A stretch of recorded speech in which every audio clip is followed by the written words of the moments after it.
Ouh, c'est chaud. Bienvenue sur Art to the Book.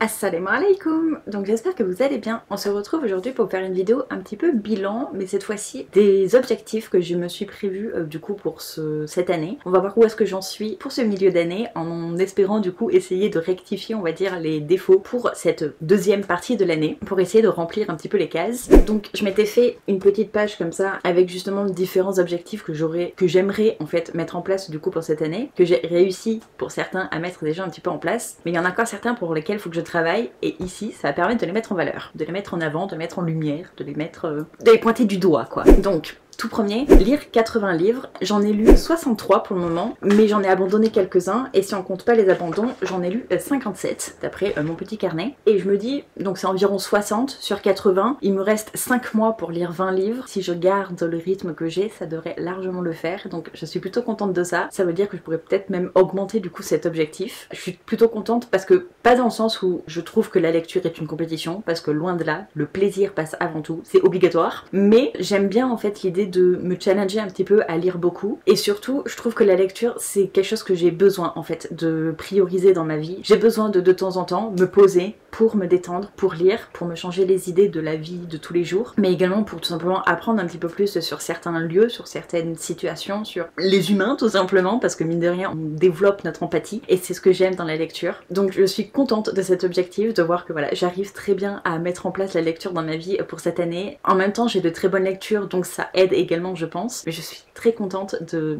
cet objectif qui du coup s'annonce très bien pour le moment. Ensuite j'avais prévu de lire au moins une lecture commune par mois, lecture commune que je mets tous les mois justement sur mon Discord. Faut d'ailleurs que je prépare le sondage pour le mois qui arrive, parce qu'on est déjà le 28 juillet et je n'ai toujours pas proposé de sondage pour le mois d'août.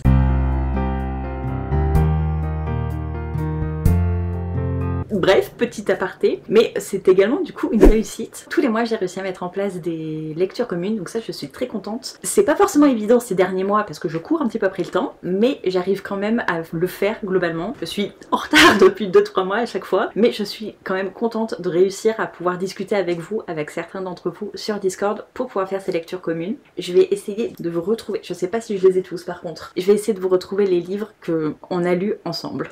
A few moments later. Tout compte fait, je peux pas les retrouver parce que vu que j'ai déménagé, j'ai laissé certains livres en fait encore chez ma soeur et je pense qu'ils font partie de ceux qui sont restés chez ma soeur. J'ai dû me dire que c'était pas une priorité de les avoir avec moi vu que justement je les avais lus et du coup ils sont encore chez ma soeur. C'est pas grave, je vais vous les présenter en les incrustant ici même. Donc il y a d'abord Stalker qu'on a lu en janvier de Marie Epstein je crois, Sarah Epstein, peut-être Sarah Epstein. Par contre je sais pas si je trouverai les noms à chaque fois, hein, vous me pardonnerez, de toute façon ce sera tout affiché ici. En fait on suit une jeune fille qui quand elle était petite elle avait vu sa voisine se faire kidnapper je crois, et elle avait pas trop été crue par la police ou même par ses parents, et la famille de la petite qui s'est fait kidnapper ont déménagé, l'histoire s'est un petit peu perdue, sauf qu'elle a jamais totalement oublié et surtout ça a des petites conséquences sur son bien-être, on va dire, sur sa santé mentale. Et on est quelques années plus tard où la famille de cette petite fille revient du coup dans le quartier, je crois même qu'elle redevient sa voisine, et du coup ça fait remonter beaucoup de souvenirs et il y a toute une ambiance assez dark, assez sombre qui s'installe, assez mystérieuse, que j'avais plutôt bien aimé. Il y avait certains petits trucs qui m'avaient un petit peu déplu, mais globalement j'avais passé un très bon moment, je m'étais totalement laissée embarquer, donc c'était une très bonne lecture.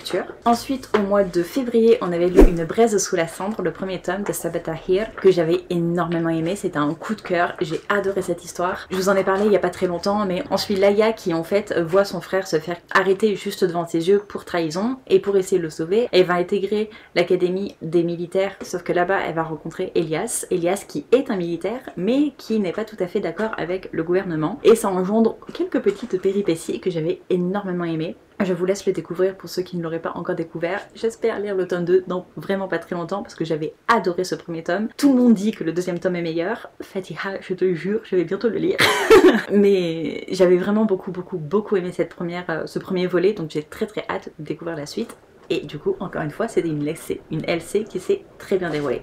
Le troisième c'était Tant que fleuriront les citronniers, du coup pour le mois de mars, qui pareil a été une excellente lecture. Je pense que c'est la meilleure lecture que j'ai pu faire de l'année parce que ça m'a énormément touchée en fait. On suit une jeune Syrienne qui a fait des études qui est en études d'ailleurs de pharmacie, sauf que vu qu'il y a la guerre civile, elle ne travaille pas en tant que pharmacienne mais elle travaille en tant que médecin malheureusement, et on la suit. Elle vient de rencontrer un jeune homme qui est absolument adorable, qui est absolument charmant, et bien entendu ils vont commencer du coup à se fréquenter, à se connaître. Et c'est un roman voilà, qui met en avant du coup la situation de la Syrie au moment de la guerre civile, les horreurs qu'ont connues du coup les civils. On voit la douleur surtout de l'héroïne qui est atroce, vraiment atroce. On voit toutes les répercussions psychologiques qu'il y a sur elle. Et en fait, dans cette histoire, elle a le choix entre partir de la Syrie pour éventuellement sauver sa belle-sœur qui est enceinte, ou rester en Syrie pour continuer à sauver des personnes avec son travail de médecin, sachant que voilà, elle n'est pas du tout formée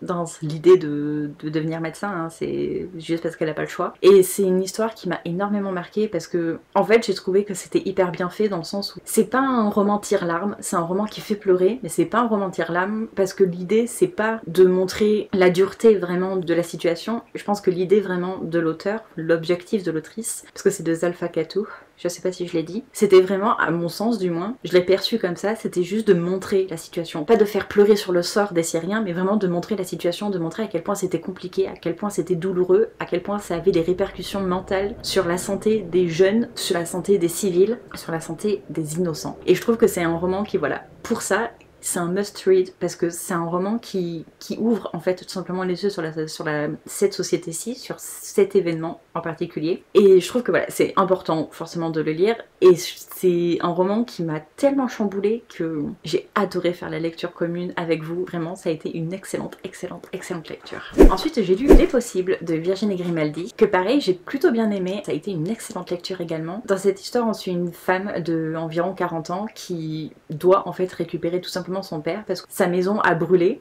et du coup le temps que les assurances se fassent et tout ça, il doit habiter quelque part, ce pauvre papa, et donc elle le récupère sachant que leur relation n'était pas forcément au top, on va dire. Du coup ça la met un petit peu pas mal à l'aise, mais elle est pas super ok en fait pour cette situation non plus, parce qu'elle est pas hyper ok avec le fait de devoir se coltiner entre guillemets son père, parce que son père est un peu fantasque, il est un petit peu particulier, je vous laisse le découvrir si vous l'avez pas encore lu. Et on suit en fait cette histoire père-fille qui est absolument touchante, qui est émouvante, parce que on suit la douleur en fait de cette jeune fille, de cet enfant hein, au final, qui voit son père, même si on la suit pas enfant, on sent vraiment ce lien d'enfant face à son père qui doit avoir son rôle d'adulte parce que son père perd un petit peu la tête, et c'est hyper touchant de la voir se battre comme ça pour un père qui l'a pourtant tant fait souffrir. Et c'est un roman que j'avais un peu peur on va dire de lire parce que le sujet relation père-fille c'est un peu compliqué pour moi, mais ça a été une excellente lecture, peut-être même pour cette raison, parce que justement je pense que du coup j'y ai vu des choses qui forcément m'ont plus touchée d'une certaine façon, parce que moi j'ai une relation compliquée avec mon père. Elle est pas compliquée, elle est inexistante. Et voilà, du coup je me suis beaucoup attachée en fait aux différents personnages, surtout du coup à la femme. Le père, c'est assez particulier, vraiment c'est assez particulier. On finit par s'attacher à lui également, de par sa situation je pense, plus que par le personnage en lui-même. Mais j'ai passé un excellent moment, j'ai eu ma petite larme à la fin, comme très souvent avec Virginie Grimaldi, et ça a été une excellente lecture, encore une fois. Ensuite, on a lu Parmi les fleurs bruissent les secrets. Je crois que c'est une jeune fille qui d'un coup voit des choses un petit peu particulières, notamment des portes, et il y a une histoire de voyage dans le temps. Ouais, je me souviens pas de beaucoup plus. Il y a une histoire aussi de secret de famille. Et malheureusement, celui-là par contre ça a été un abandon. Donc pour le coup, on passe d'excellentes lectures sur tout le début de l'année. Et là, un abandon. J'ai pas du tout réussi à accrocher. Je pense que la plume a beaucoup joué, parce que je l'appréciais pas spécialement. Mais surtout, je pense que c'est tout simplement le moment en fait où je l'ai lu, que c'était pas forcément le moment où il fallait. Et du coup, j'arrivais pas du tout à rentrer dedans. Je m'attachais pas du tout au personnage. Et j'avais aucun intérêt en fait à suivre ces personnages. Donc du coup, ça m'a totalement démotivée tout simplement pour le finir, parce que je passais pas un bon moment. J'ai essayé de forcer un petit peu parce que c'était une LC et je me sentais un peu je dirais pas coupable, mais je trouvais ça un peu nul en fait de pas suivre la LC que j'avais moi-même mise en place. Mais au final, après avoir discuté avec certaines personnes, voilà, j'ai fini par abandonner parce que tout simplement ça me mettait en peine de lecture, je n'arrivais pas à lire parce que j'arrivais pas à avoir envie de lire ce livre. Donc malheureusement ça n'a pas été une excellente lecture pour moi, mais ça a plutôt plu aux filles qui l'ont lu avec moi, donc si ça vous tente, n'hésitez pas du coup, mais pour moi ça a été un op. Et le dernier qu'on a lu, je sais que lui il est là. Le dernier qu'on a lu ensemble, c'est Nos âmes tourmentées de Morgane Moncombe, qui a été une excellente lecture également. C'est une histoire assez compliquée à lire dans le sens où il y a beaucoup de trigger warning. On suit une jeune fille, Azalée, qui doit retourner en fait dans la maison dans laquelle elle a grandi parce que sa mère est morte et elle va vouloir vendre la maison. Sauf que dans cette maison, quand elle était jeune, il s'est passé des choses assez horribles et du coup, elle veut pas en fait, elle veut pas rester, elle veut pas garder la maison, elle veut tout simplement se débarrasser et partir. Sauf qu'arrivée là-bas, elle rencontre Eden qui du coup est son voisin et j'ai adoré leur relation, j'ai adoré voir les petits papillons qui commencent à venir, j'ai adoré la psychologie des personnages, autant de Azalée avec le trauma de ce qui s'est passé quand elle était petite, que Eden qui a ce côté hyper protecteur qui donne envie tout simplement de le soutenir en fait, de l'apprécier, et j'ai trouvé cet ensemble de personnages hyper attachant. Je me suis totalement laissée embarquer tout simplement par cette histoire, par les sentiments qui étaient, par les émotions qui étaient véhiculées. C'est pas forcément facile à lire, je le répète, parce qu'il y a des trigger warnings. Si vous voulez les savoir, n'hésitez pas à me le dire, je vous le ferai savoir avec plaisir, parce qu'il faut vraiment faire attention à vous. Mais ça a été une excellente lecture, je sais pas trop quoi vous dire de plus parce que j'aurais peur de spoiler, mais voilà, ça a été une excellente lecture, donc très très contente de l'avoir lu. Et celle du coup du mois de juillet, parce que oui, comme d'habitude, j'ai du retard, c'est Ayesha at Last de Uzma Jalaluddin à la maison d'édition Mawadab. Donc c'est le premier livre de cette maison d'édition que je suis trop contente de soutenir. C'est une histoire, en fait c'est une sorte d'Orgueil et Préjugés mais avec des personnages musulmans, donc c'est vraiment très très cool. On suit Ayesha qui a pris un emploi de prof remplaçante alors que elle, tout ce qu'elle rêve c'est d'écrire de la poésie, et elle va finir par rencontrer Khalid qui lui travaille dans une agence de pub, je crois, plus ou moins, parce qu'il fait des sites de e-commerce et tout ça, et forcément ils vont finir par s'en rencontrer et ça va engendrer quelques petits papillons dans le ventre, on va dire. Sauf que bien entendu il va y avoir des petites complications et c'est saupoudré, voilà, vraiment de l'ambiance de l'islam en fait, tout simplement, hein, qui est mis en place, mais aussi de la culture indienne, je pense que c'est. Et je trouve que c'est pour le moment en tout cas une très bonne lecture, sachant que j'en suis à un peu plus de la moitié. Pour le moment j'aime vraiment beaucoup, je trouve que Ayesha elle est hyper intéressante à suivre, même Khalid d'ailleurs. Ils sont des personnages qui sont un petit peu différents de ce qu'on peut avoir l'habitude de rencontrer, parce que personnellement je lis pas beaucoup de romans dans lesquels il y a des musulmans et du coup je trouve que c'est hyper agréable en fait de tout simplement voir l'islam représenté ici. Mais ici je trouve que ce qui est fort d'une certaine façon, c'est qu'il y a de l'islamophobie,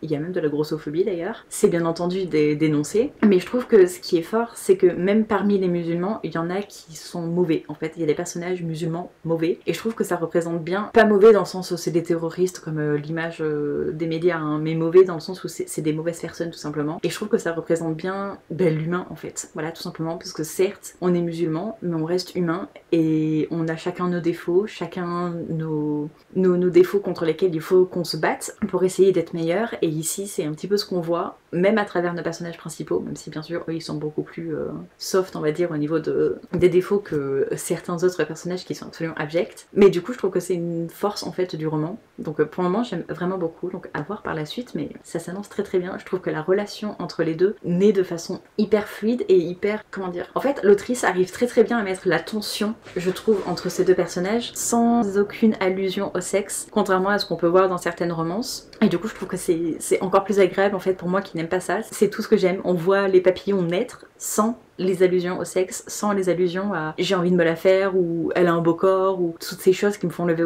les yeux au ciel. Ben ici on les a pas, on a juste les papillons parce que ils apprécient la personne qu'ils ont en face d'eux, et je trouve que ça donne tellement de puissance en fait tout simplement à la relation que j'adore, tout simplement j'aime énormément pour le moment.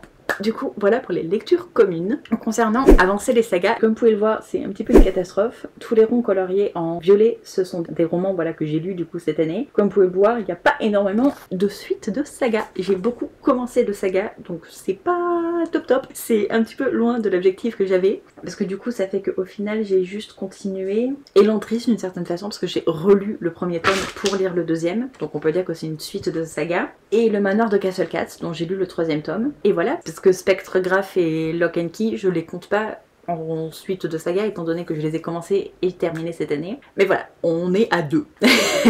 C'est vraiment pas ouf pour le moment, donc je vais essayer de rattraper ça un petit peu en fin d'année. Je sais pas trop comment ça va être possible avec les services presse, mais on va essayer de s'arranger pour essayer d'en inclure quelques-uns. Ensuite, créer des marque-pages, j'ai pas du tout pris le temps. Je vous avoue que je cours tellement dans tous les sens en ce moment que j'ai pas du tout pris le temps de faire ça. Je sais qu'en mois de mars, j'avais dessiné un petit peu 2 marque-pages, mais j'ai pas du tout pris le temps déjà de finir l'un d'entre eux, ni de tout simplement les vectoriser ou les imprimer ou quoi que ce soit. Donc Inch'Allah, je vais avoir le temps d'ici quelques mois, quelques semaines, mais pour le moment c'est un petit peu mis en pause malheureusement parce que j'ai tout simplement pas le temps. Pourtant c'est quelque chose que j'aime beaucoup parce que dessiner me détend énormément, mais j'ai pas le temps. Ensuite, continuer le Watermelon Book Club, ça c'est un petit peu pas ma faute d'une certaine façon. C'est même plus que d'une certaine façon. C'est-à-dire que c'était organisé par She Reads Ox. Elle a un petit peu disparu des réseaux pendant un certain temps pour des raisons personnelles que je n'expliquerai pas parce que ce n'est pas ma vie. Je la laisse l'expliquer elle-même sur les réseaux si elle le souhaite. Donc du coup ça fait que il est un petit peu en pause en fait du coup depuis décembre, je crois que c'est la dernière fois qu'on s'est tous vus. Donc certes je ne l'ai pas continué pour le moment, mais en même temps il n'a pas été remis en place, donc je peux pas faire quelque chose qui n'existe pas. Ensuite, lire les livres que je devais lire pour 2025. Alors ils sont ici même, on est du 5 sur 16. C'est pas oufissime non plus. Après, il y en a certains qui sont relativement courts, donc je me dis que j'aurai le temps de les inclure quelque part. Mais il y en a d'autres qui sont par contre énormes, genre Babel. Mais écoutez, on va essayer de faire au mieux. Parce que pour le moment, j'ai lu donc Une braise sous la cendre, dont je vous ai parlé précédemment. Tant que fleuriront les citronniers également. Matty, le tome 1, que j'avais énormément aimé. Dans cette histoire, on suit Matty, justement, qui a perdu son mari il y a 7 ans. Et du coup, elle vit seulement avec son fils Issa. Jusqu'au jour où elle rencontre Lucas, un homme qui lui plaît beaucoup. Et elle commence du coup à envisager de refaire éventuellement sa vie. Sauf que forcément il va y avoir des petites complications, sinon ce n'est pas rigolo. Et j'avais beaucoup aimé ce premier tome, faut absolument que je lise le tome 2. J'ai également lu du coup Les Désossés, que pareil j'ai passé un plutôt bon moment. C'est assez bizarre de dire ça, mais globalement c'était une relativement bonne lecture, même s'il y a certains trucs qui m'ont déplu. Dans cette histoire on suit une famille... Je crois que c'est une famille ou des amis. Je crois que c'est une famille. Qui vont en fait dans un chalet, sauf qu'ils se retrouvent bloqués dans ce chalet à cause d'une chute de neige qui n'était pas prévue. Sauf qu'ils restent un petit peu trop longtemps et ils finissent par ne plus avoir de nourriture et je vous laisse deviner la suite. J'avais plutôt bien aimé la tension en fait qui se mettait en place. C'était une relativement bonne lecture, il y avait juste voilà peut-être quelques petites longueurs sur des informations dont je me moquais éperdument. Mais par contre ça a été une bonne critique de souvenir de la richesse parce que je crois qu'elle était critiquée. Voilà, j'ai passé un relativement bon moment, mais ça aurait pu être mieux on va dire. Et donc les possibles dont je vous ai parlé juste avant. Ensuite, je voulais continuer les annotations et ça va. Dès que j'ai un livre papier, en général, je fais des annotations. Je le fais d'ailleurs dans celui-ci. Par exemple, ici, on peut voir que j'ai surligné, j'ai fait des petits cœurs. Il y a plein d'endroits où je fais des remarques. Par exemple ici. Je fais des annotations. C'est pas aussi poussé que ce qu'on peut voir parfois sur internet, mais je fais des annotations et ça me convient très bien comme je le fais. Donc pour le moment, j'ai pas besoin de plus, on va dire. Les reading sprints, ça à la base, je voulais éventuellement en proposer moi-même, mais ça va être un peu compliqué pour différentes raisons pour le moment. Donc pour le moment, c'est remis en pause, on va dire, ce projet. Mais sinon, pour voir des reading sprints, je vous avoue que je le fais plus trop. Je le faisais beaucoup avant, mais j'ai plus trop l'envie en fait tout simplement de voir des reading sprints parce que la seule personne que je regardais beaucoup pour ça, c'est une personne qui continue à soutenir des autrices problématiques et j'ai pas envie de la soutenir elle, sachant qu'elle soutient les autrices problématiques. Donc du coup pour le moment c'est en pause. Je me suffis entre guillemets à faire des reading sprints de mon côté, voilà, à mettre ça en place toute seule et ça me va très bien pour le moment. Faire des vlogs thématiques, et ça j'ai réussi à en faire qu'un pour le moment parce que depuis le début de l'année j'ai un peu de mal à faire les vlogs tout simplement. J'en ai commencé plein, mais à chaque fois j'ai fini par supprimer les clips parce qu'en fait ça n'a aucun sens, parce qu'ils sont tous décousus, parce que j'oublie et du coup je reprends des semaines plus tard et je lis pas le même livre et ça, voilà, c'est complètement décousu, ça n'a aucun sens, donc du coup je préfère supprimer. Donc pour le moment il y en a qu'un, le vlog de la science-fiction que j'ai plutôt bien aimé tourner, donc Inch'Allah je vais réussir à en tourner d'autres de ce style. Faire des vlogs pour un seul livre, encore une fois j'ai pas réussi à mettre en place le vlog, c'est la partie vlog qui me pose problème en ce moment, j'arrive pas à me poser, voilà, comme je vous disais. Être à jour dans le carnet de lecture, alors En partie oui, en partie non, parce que j'arrive à prendre le temps à chaque fin de bouquin à écrire à chaque fois là. Parce que là, bon, je vais vous montrer pour le mois de février. Ici, j'arrive à noter, voilà, au crayon en papier, le livre que j'ai lu et mettre la note. Ici, à mettre les nouveaux bouquins que j'ai pu acquérir. Mais par contre, il y a certaines pages où je voudrais écrire de temps en temps mon vrai ressenti en fait complet sur certains livres. Ça, j'avoue que je prends pas le temps de le faire, ni tout simplement à imprimer les photos, parce que là où c'est en crayon papier, c'est que l'idée c'est d'imprimer les photos pour pouvoir les coller. J'ai toujours pas pris le temps de faire ça. Je finirai par le faire un jour, Inch'Allah. Lire plus de romances, c'est en cours. On va dire que c'est en cours, étant donné que j'ai lu Nos âmes tourmentées et que je suis actuellement dans Ayesha At Last. Ça en fait 2 sur 57, c'est bien, bon. On commence comme on peut. En vrai, je pourrais en lire plus, faut juste que je me débrouille pour arriver à les mettre au milieu des SP. Mais je me rends compte que j'aime plutôt bien ça quand c'est bien fait, donc je pourrais essayer d'en mettre un petit peu plus en place dans mon programme, on va dire, de lecture. Le prochain, c'est pas vraiment un objectif, c'est plus un conseil, on va dire, que je me suis fait à moi-même, c'est si t'aimes pas, tu DNF, donc tu abandonnes. Et je trouve que je l'ai plutôt fait.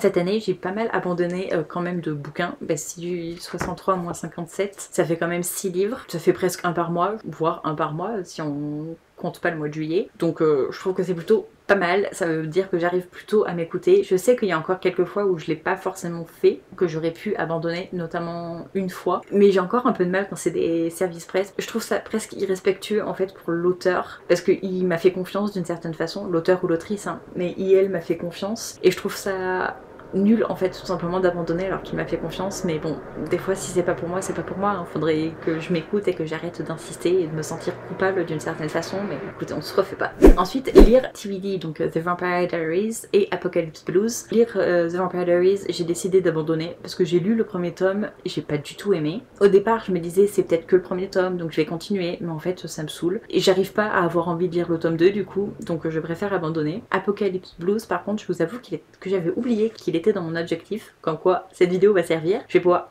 essayer de le mettre en avant parce que c'est vrai que c'est une histoire que j'aimerais beaucoup lire. J'avais lu le premier tome il y a des années et j'ai jamais pris le temps tout simplement de continuer. C'est une histoire où en fait on suit 4 enfants adolescents qui se retrouvent à devoir gérer tout seuls, sachant que le monde part en cacahuète étant donné qu'il y a une énorme crise climatique, je crois, qui fait que tous les 4 ont perdu leurs parents et je sais plus.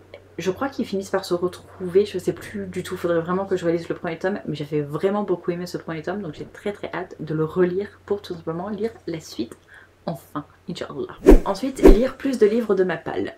Alors ça, j'ai calculé juste avant la vidéo, j'en suis à environ un tiers de livres de Mappal par rapport à tout ce que je peux lire. C'est pas énorme quand même encore, hein, faudrait vraiment que j'arrive à augmenter encore. Je sais pas du tout à combien j'étais l'année dernière par contre, j'ai pas pensé à regarder avant de faire la vidéo, je sais même pas si j'ai les informations. Donc voilà, pour le moment c'est une statistique qui me plaît pas spécialement, j'aimerais vraiment réussir à augmenter ce pourcentage parce que un tiers c'est ridicule par rapport à tout ce que je peux lire, donc il faut vraiment que j'arrive à augmenter un petit peu ce chiffre-ci. Et lire en anglais par contre, je l'ai pas du tout mis en place pour le moment, je galère un peu à trouver du temps déjà pour lire pour ces derniers mois, donc je prends absolument pas le temps de le lire en anglais. Il faudrait vraiment par contre, parce que j'aime lire en anglais, puis je trouve que ça me permettrait voilà, de découvrir de nouvelles histoires qui sont pas forcément disponibles en français, ou ça me permettrait de les lire avant leur sortie en français, et je trouve que ça pourrait être vraiment cool autant pour moi tout simplement de pas avoir à attendre, que tout simplement pour vous, pour peut-être vous donner soit envie de le lire tout simplement en anglais si vous lisez en anglais, ou tout simplement pour vous donner envie au moment de sa sortie. Du coup voilà pour le petit bilan on va dire mi-année des challenges ou des objectifs que j'ai pu mettre pour cette année. En somme, faut que je lise plus de romans de Mappal, que je lise plus de romances, que je fasse attention à ma liste des livres pour 2025 parce que sinon ça va encore être une catastrophe, et que je pense à mes sagas. Faut vraiment que j'avance mes sagas également. Voilà, le petit bilan. Donc j'espère que ça vous aura plu. N'hésitez pas à me dire vous quels objectifs vous avez mis en place pour cette année 2025, si vous arrivez à les tenir ou non. Et sur ce, je vous retrouve dans une prochaine vidéo. Surtout, faites attention à vous et des bisous.